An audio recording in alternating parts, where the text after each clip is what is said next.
오늘 설교 말씀의 제목을 보면은 조금은 생소한 단어가 눈길을 끌고 있습니다.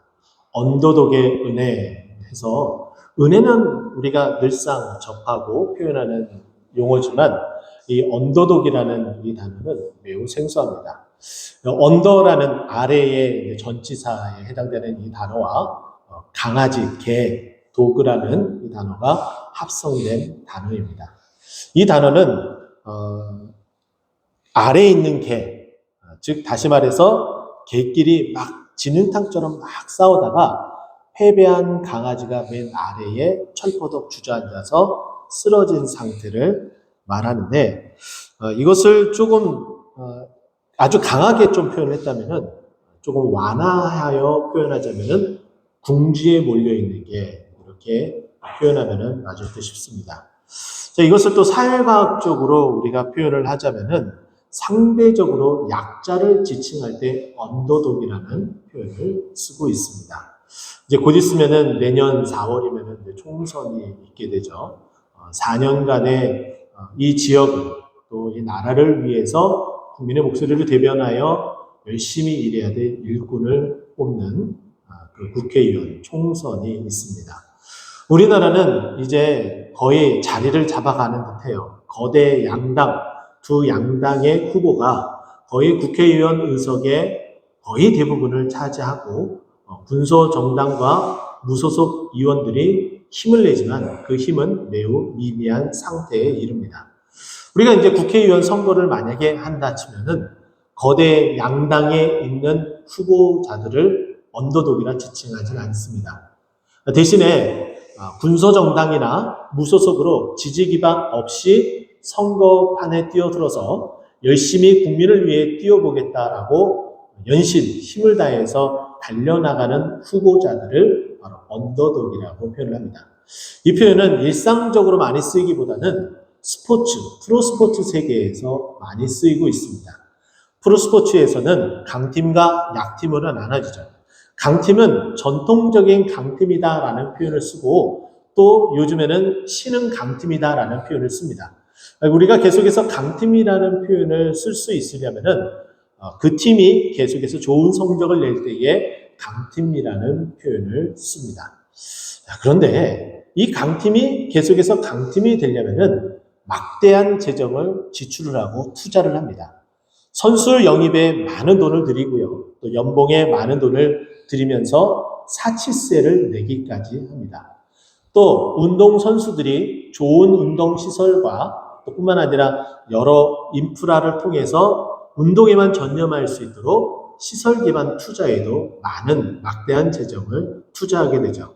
반면에 약팀은 그럴 만한 여력이 없습니다. 선수가 있으면 좀 잘하는 선수가 있으면 다른 팀에 현금과 덧붙여서 트레이드를 하고 또 선수가 다른 곳으로 이적해서 이적료를 얻음으로써 간신히 그 적자를 메우며 간신히 그 팀을 유지하는 것이 일반적인 모습입니다. 그러나 간혹 가다가 그런 약팀들이 정말 좋은 성적을 낼 때가 있습니다. 이때 스포츠 세계에서는 언더독의 반란이다라는 표현을 씁니다. 굉장히 약한 자가, 약한 팀이 강팀들을 다 물리치고 우승할 때에 언더독의 반란이라는 표현을 쓰죠. 자, 그러면 이제 언더독이라는 이 단어가 이제 이해가 되셨으리라고 봅니다. 그러면 이 언더독의 은혜, 그러면 오늘 본문 속에서는 어떠한 언더독의 은혜가 있는지 여러분과 함께 살펴보도록 하겠습니다.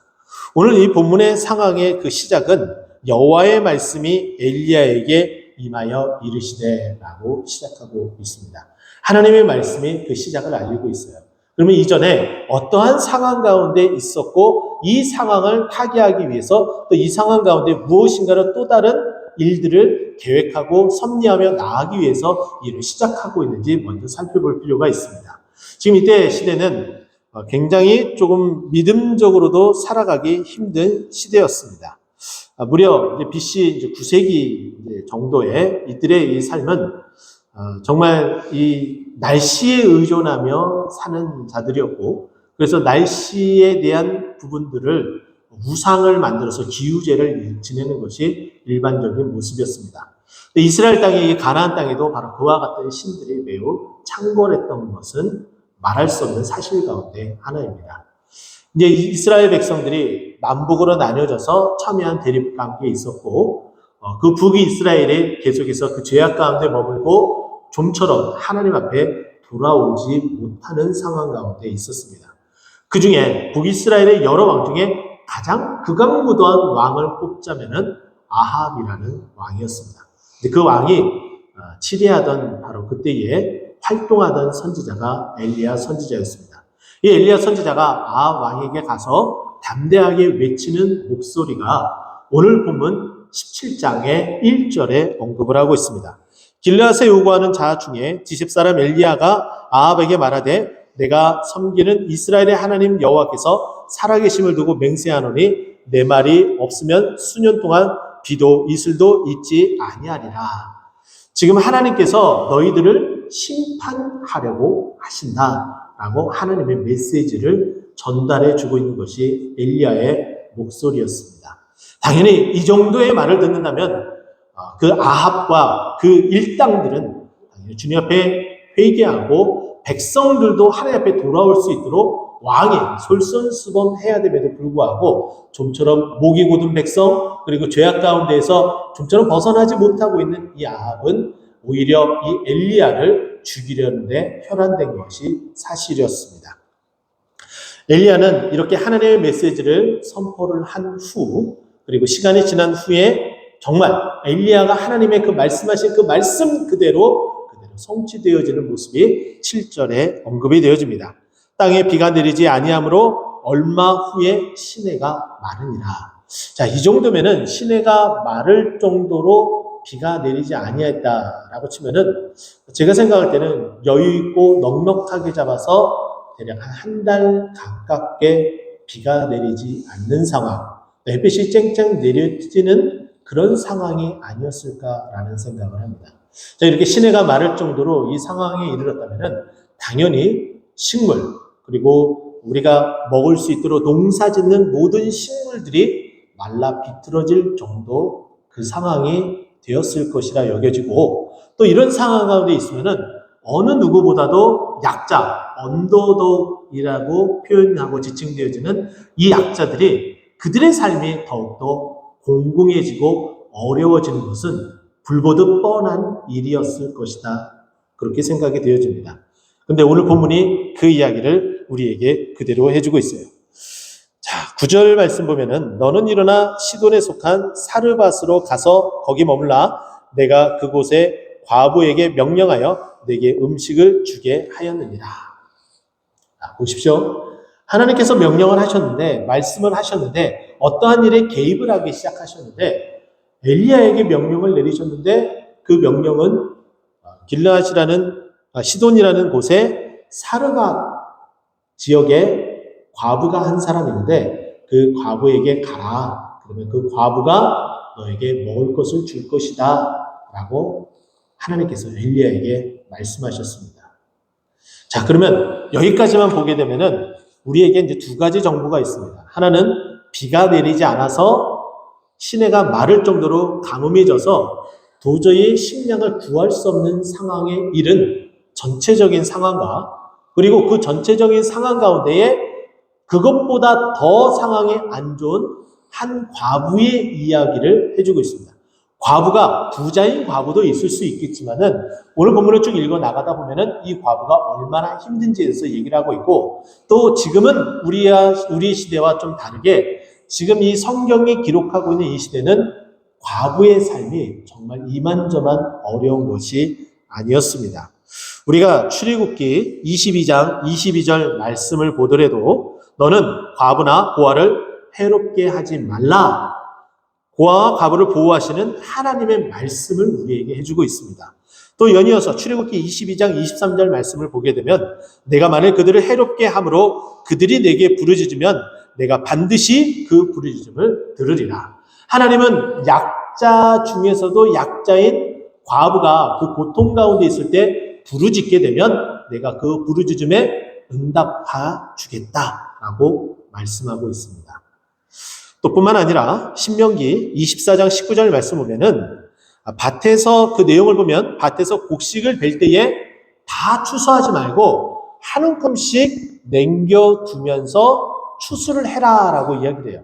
근데 그 한 움큼씩 남겨두는 그 이유는 무엇이냐면은 고아와 객과 과부를 위해서 그들이 이것을 추수해서 먹고 살아갈 수 있도록 약자를 배려한 하나님의 원대한 사랑의 섭리의 뜻, 그 뜻을 표현한 말씀입니다. 이것을 통해서 우리는 알 수 있는 것은 우리가 잘 알고 있는 룻기서에 보게 되면 룻이 이제 그 시어미 나오미를 통해서 다시 가나안 땅에 들어옵니다. 그들이 베들레헴 땅에 들어왔을 때에 그들이 먹을 것을 얻기 위해서 누구네 집에 갑니까? 보아스의 집에 가게 되겠죠. 근데 그 보아스의 집에서 밭 기둥에서 곡식 떠는 것을 일을 하고 그 나머지 탈곡에서 좀 남게 된 그냥 땅에 있는 그것들을 주워서 그것을 가지고 연명하는 것이 이런 과부들의 삶의 모습이었습니다.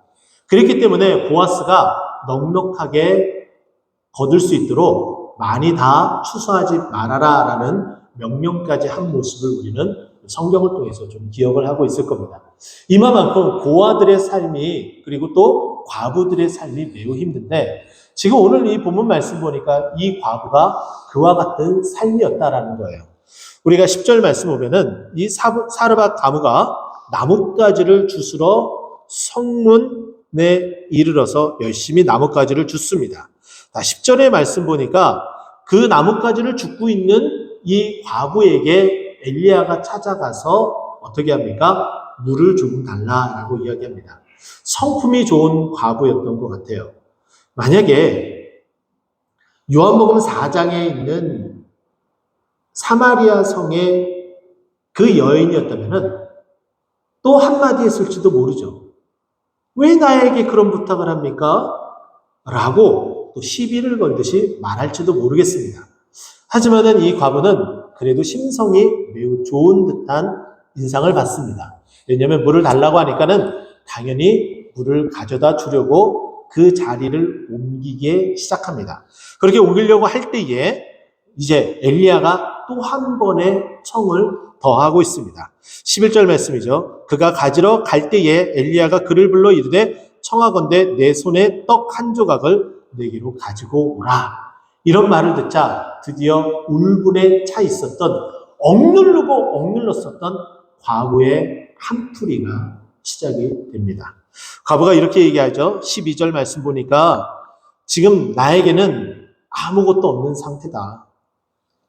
지금 통에 가루 한 움큼만 있고 병에 기름이 조금밖에 없는 상태인데 내가 지금 이 나뭇가지를 주스러 나온 이유는 이 나뭇가지로 불을 지펴서 이 한 움큼의 가루와 이 조금 있는 이 기름을 가지고 떡을 만들어서 지금 내 아들과 함께 이것을 만들어 먹고 죽으려고 하던 참이었다. 이렇게 이야기를 하고 있는 거예요. 좀 볼멘 소리를 이제 듣게 되었죠. 엘리야가. 자, 여기서 보게 되면 제가 말씀드렸던 것처럼 지금 상황은 매우 안 좋습니다. 이 상황이 안 좋을 때에 우리도 서민들은 더 죽게 되어집니다. 라는 표현을 쓰잖아요. 지금 딱 그런 상황인 거예요. 지금 시내가 마를 정도로 가물어가고 먹을 것을 거둘 수 없는 그런 상황?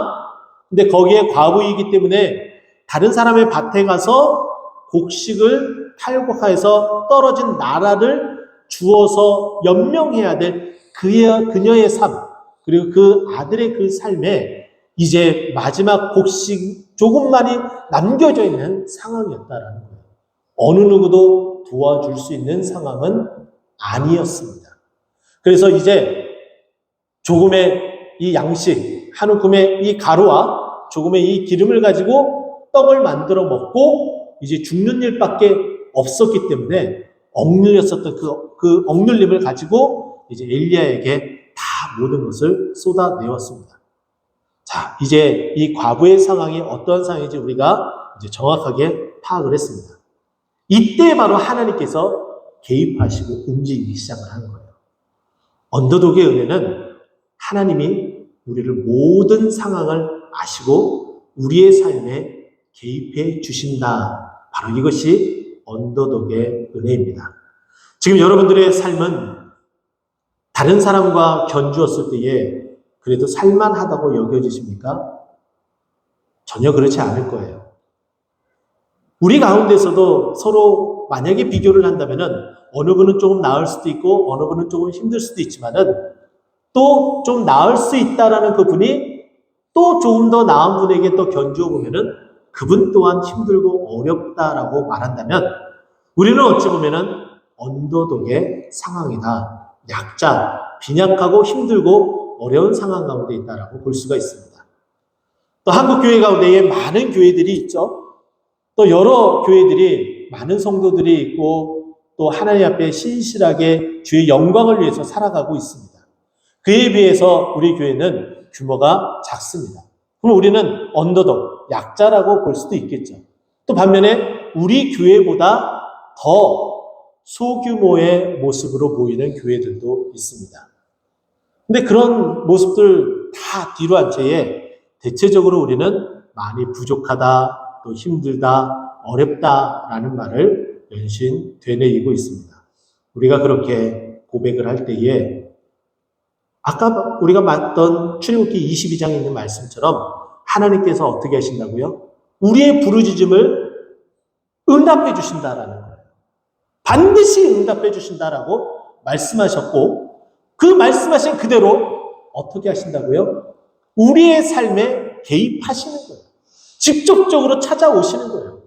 오늘 보면 이 사르밧 과부에게는 정말 이제 죽을 일만 남은 상태였었는데 하나님이 그 시기에 그때에 어떻게 해요? 엘리야를 통해서 이곳에 찾아가게 하고 만나게 하고 그 삶에 개입하게 하게끔 대화를 나누도록 하나님이 만들어 주십니다. 이것이 언더독의 은혜인 거예요. 지금 여러분의 삶은 어떤지 조금은 알듯하고 또 전혀 모르는 부분도 있습니다.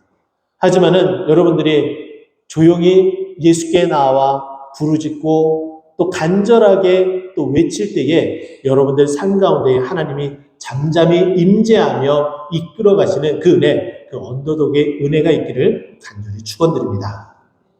자, 이런 은혜가 이제 서서히 서막이 열려지기 시작을 했는데 지금 이 사르밧 과부가 자신의 처지를 다 이야기를 했습니다. 자, 그랬더니 이 엘리야가 13절에 뭐라고 이야기하는지 보십시오. 엘리야가 그에게 이르되 두려워하지 말라 먼저 안심을 시킵니다. 그리고 나서 내 말대로 하려니와 먼저 그곳으로 나를 위하여 작은 떡 한 개를 만들어 내게로 가지고 오고 그 후에 너와 내 아들을 위하여 만들라. 이 말만 들으면은 정말 또 화가 치밀어 오릅니다. 그렇게까지 얘기를 했는데 아니 정말 생각이 있으신 분입니까? 무엇이라도 주고 나서 하나님의 선지자라면 무엇이라도 주고 나서 떡을 만들어 달라라고 이야기를 하고 그리고 너와 내 아들을 위해서 그 다음에 만들라라고 이야기하는 게 정상이 아닙니까?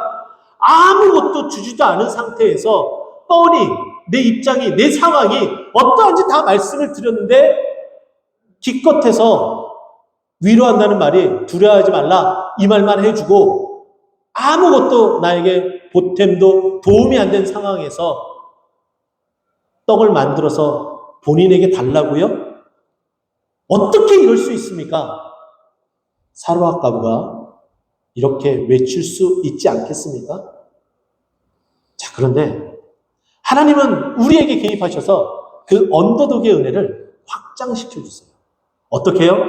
말씀으로 구체적으로 어떻게 그 방향이 틀어지고 또 어떻게 그 방향이 개선되어지는지 말씀으로 하나님의 선지자를 통해서 또 성경을 통해서 우리에게 말씀해 주신다라는 거예요. 말씀은 은혜입니다. 우리 예수님께서 이 땅에 오셨을 때에 요한은 자신이 쓴 그 요한복음에서 이렇게 이야기합니다. 요한복음 1장 14절 말씀이죠. 말씀이 육신이 되어 우리 가운데 거하심에 우리가 그의 영광을 보니 아버지의 독생자의 영광이요 은혜와 진리가 어떻게 하다? 충만하더라. 말씀이신 예수님이 우리 가운데 거하니까 우리가 충만해지는 게 뭐였어요? 은혜와 진리가 충만해진다는 거예요. 은혜가 충만해진다라고 말씀하고 있는 거예요. 하나님이 말씀해 주시면, 우리에게 말씀해 주시면 우리의 상황이 정말 힘들고 어렵고 정말 헤아릴 길이 없는 그 상황 가운데서도 특별한 방향과 특별한 확실한 개선책이 아닐지라도 우리에게 말씀해 주신 그 말씀이 위로가 되고 힘이 되어져서 우리가 다시금 예수의 이름으로 일어날 수 있도록 해주는 그 은혜를 허락해 주시는 것을 믿으시기 바랍니다.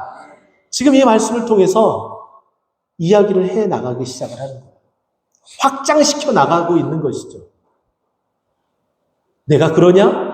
두려워하지 말아라. 하지만 네가 이렇게 해야지 은혜를 받을 수 있다. 이 어려움의 고비를 넘길 수 있단다.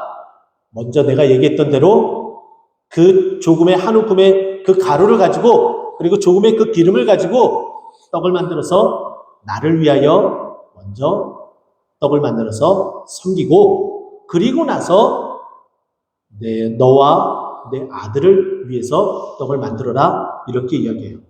상황을 봐서는 도저히 있을 수 없는 일입니다. 그 한 움큼의 가루는 엘리야에게 떡을 만들어주는 그만일 정도의 아주 적은 양이었습니다. 근데 엘리야는 정말 이상할 만큼 그 이후에 그 과부와 그 아들을 위해서도 만들라라는 이상한 말을 하고 있는 거예요.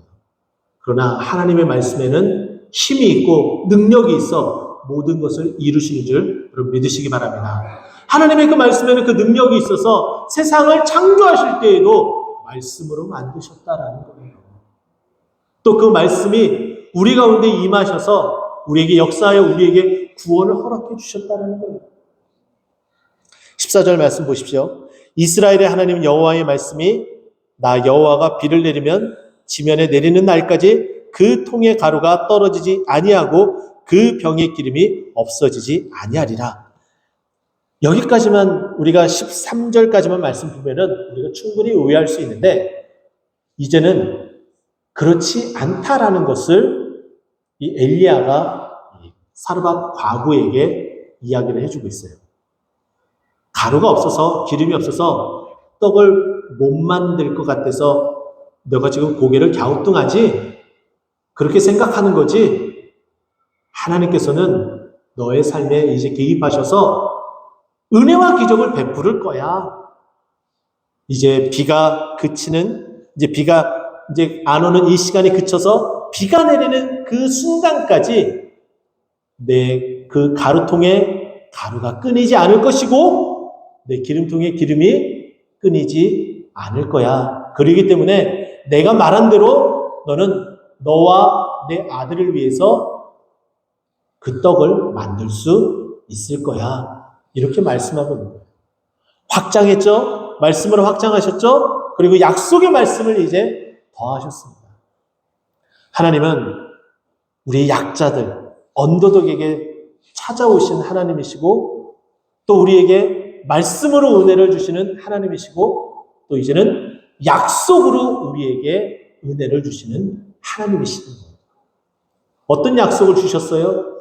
우리의 삶에 끊임없이 우리에게 그 은혜를 베풀어 주셔서 그 가루통의 가루가 끊임없이 나오게 되고 그 기름이 끊임없이 나오게 될 것이야 라고 약속을 해주신 거예요. 자, 그랬더니 15절 말씀 보세요.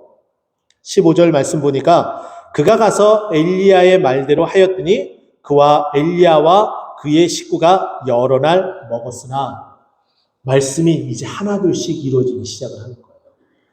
여러분 보세요. 가루의 한 움큼이었어요. 기름의 아주 조금이었습니다. 엘리야에게만 이 떡을 만들어주면 동일하는 그런 상태였습니다. 그런데 약속의 말씀은 어떻습니까? 그 가루가 끊임없이 나오고 기름이 끊임없이 나올 것이다 말씀하셨는데 그 말씀대로 처음부터 이루어지기 시작을 하는 거예요. 엘리야에게 떡을 만들어줬습니다. 동일하여 정상입니다. 그런데 하나님의 약속은 계속 있다 말씀하셨기 때문에 거기에서 또 다른 가루를 꺼내서 어떻게 했어요? 떡을 만들었어요.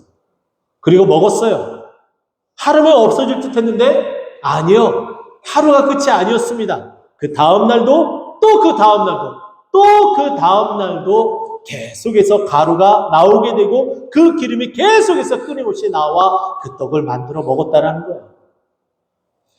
이때 사르밧 과부의 그 기쁨, 그 환희, 그 희열, 여러분도 이미 경험하지 않으셨습니까? 하나님께서 나에게 시시때때로 주시는 그 은혜, 그 역사하심, 그 은혜를 맛보며 지금까지 오지 않으셨습니까? 이번에는 이런 은혜를 주시네? 이번에는 또 이렇게 은혜를 주시네? 그렇게 끊임없이 주셨던 그 은혜의 그 도가니 가운데에 감사하며 지금의 자리까지 오지 않으셨습니까? 아마 사르밧 과부도 그와 같은 기쁨의 그 충만한 가운데에 매일같이 떡을 만들어 베푸는 그 일이 너무나 큰 기쁨이었고 하나님의 그 역사를 체험하는 시간이었다라는 거예요. 바로 그리했더니 16절 말씀 보니까 여호와께서 엘리야를 통하여 하신 말씀같이 통의 가루가 떨어지지 아니하고 병의 기름이 없어지지 아니했다라고 이야기하며 최종적으로 결론을 내어주고 마무리를 짓고 있습니다. 우리는 때로는 우리의 상황에 좀 조급한 마음 때문에 우리는 하나님의 그 약속의 말씀을 우리는 곡해하고 믿지 못할 때가 있습니다. 우리뿐만 아니라 예수님의 제자들도 그러한 자들이었습니다. 예수님을 따라가면 뭔가 좋은 일이 생길 것만 같은 그런 생각. 그리고 이제 로마 정부를 다 뒤엎고 이제 이스라엘이 세워지면 그 나라의 그 높은 자리에 예수님과 함께 설 수 있을 거다라는 기대감을 가지고 예수님을 쫓았었던 제자들의 모습이었습니다. 그런데 예수님은 그와는 정반대로 가이사랴 빌립보에서 제자들과의 대화를 나누며 예수님은 신앙 고백을 듣게 됩니다. 베드로의 그 유명한 신앙 고백이었죠. 주는 그리스도시요 살아계신 하나님의 아들이다. 그 하나님이라면, 그 예수님이 정말 살아계신 하나님의 아들이라면 이제 모든 싸움은 끝났다. 그래, 우리는 승리할 것이고 저 로마를 뒤엎을 것이고 나라는 독립하며 이 나라가 이제 승승장구하게 될 것이야. 기대감에 차고 있었던 그 제자들에게 그 기대에 그 부풀어오는 그 마음을 완전히 단번에 식어버리는 듯한 그 말을 이어가고 있습니다.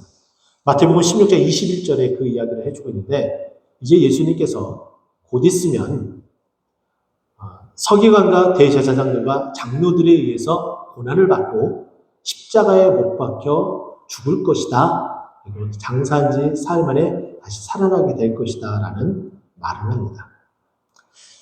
그때 위대한 신앙 고백을 했던 베드로의 반응을 보게 되면은 좀 너무 기가 막힙니다. 의기양양을 했는지도 모르겠습니다.